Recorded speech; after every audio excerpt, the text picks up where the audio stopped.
welcome back to my car. That was weird. No, we're not doing that.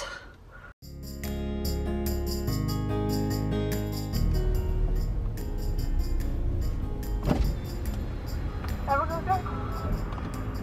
That's what you've been through. Can I get you started with a blueberry mushroom again? Not this morning. I just need a medium hot chocolate with cinnamon syrup in it, please.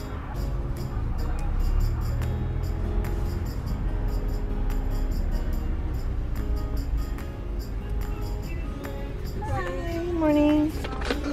So sorry. No worries at all. Thank you ever so much. You have a great day. You too. So, it is Friday, which means I've been on injections for a full week. This is day 8.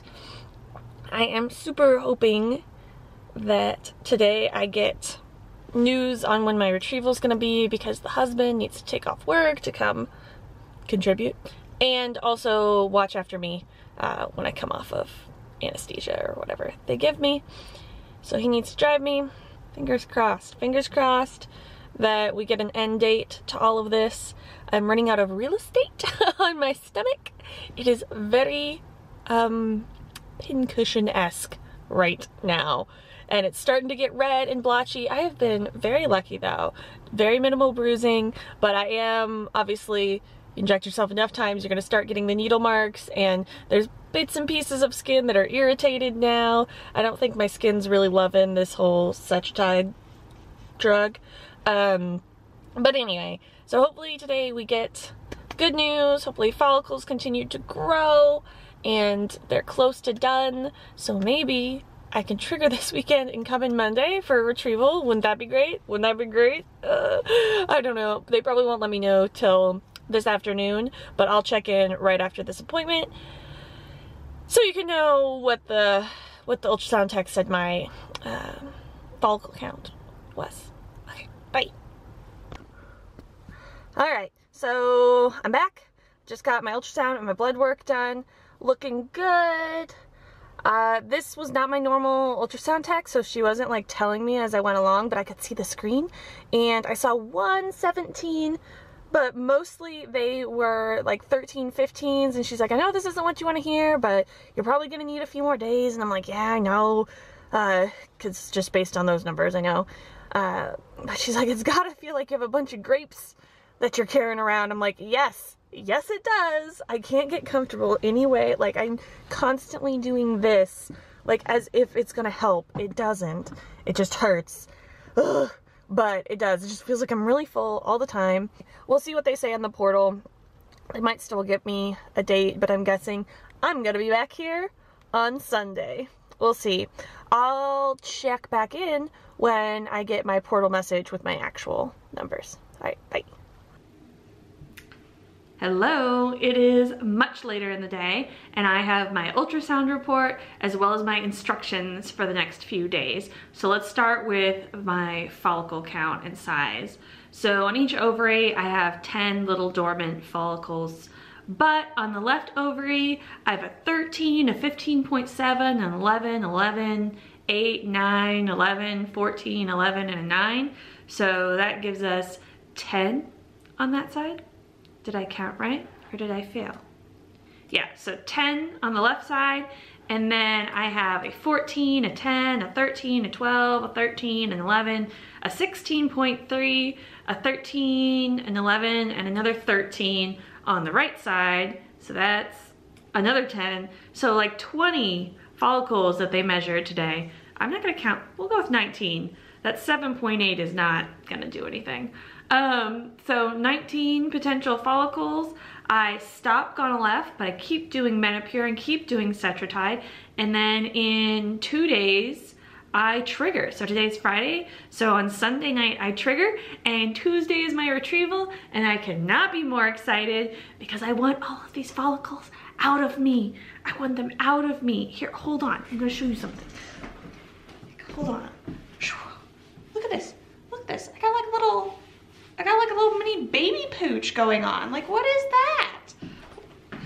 It's all follicles and fluid and stuff, and it is uncomfortable because you have the follicles pushing out from the inside, and then your skin is just all punctured and red. Like I'm having an adverse reaction to the Cetrotide. It's like making my skin all red and itchy and worse than it already is. And it's just like that combo is just really uncomfortable. It's like the maximum amount of uncomfortable, and I just went out of my skin and I want these follicles out.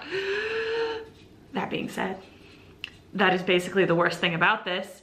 And I think I've said it in the previous video, the fact that the emotional side effects are way less is awesome. And I'm so sorry, you can probably hear the ferrets in the background because of course I'm talking now, so they think they need to be up and I have to get a drink. I'm a little bit like hyped, but overall I've been super productive. I've been mostly productive. We're coming off of Christmas break, so it's been hard, but I've been more productive definitely than I was on my other cycles of medication. Dealing with emotions and stress way better. So overall, I am pretty happy with this. I know that I'm getting out easy by not having to do progesterone and oil since we aren't doing a transfer. So maybe future Jordan, who has to do a transfer, is like gonna say this is the worst. But as of now, IVF is kind of not as bad as I like built it up to in my mind. And I think a lot of women like freak out about it too, because it is a big thing. Like it is a whole big thing, but like this isn't nearly as bad as like I thought. I thought we were gonna go from these like hybrid cycles to this like step up in difficulty of this. It's not that bad. Like, yeah, I have to give myself shots twice a day, and there's, you know, 2 more shots than with the other cycles, but it's fine. I mean, it's still going in every other day and getting instructions every afternoon. Anyway, it's fine, is my point, and my retrieval is scheduled for Tuesday. So with 19 follicles growing, I wonder how many mature eggs we'll get. So let's just say I have 20 for easy math. 60 to 80% are actually gonna have mature eggs. Then about another 70 to 80% will fertilize. We're gonna be using ICSI. And then once the embryos divide, 50 to 60% actually make it to day 5 blast. And then I don't super know the fall off genetically normal to abnormal. I think it's around 1/3 to half are genetically abnormal. And then way down the road when we transfer, there's like a 60% chance of transfer going well. So hold on, let me math really quick. So the math tells me that we should get 1 to 4 genetically normal 5-day blasts from this if we follow statistical norms.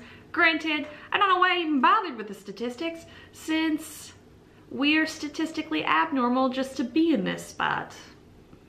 Whatever, I'll put some faith in the numbers, but just to set expectations. And I think that just shows like realistically the degradation between how many follicles you have and how many embryos you can expect. Some people, I think, go into this not realizing that, yeah, 20 follicles sounds amazing, but by the time you get down to it, like it doesn't really mean that many embryos. Like you're not getting 20 embryos from all of this. And at any stage, like things can fail too.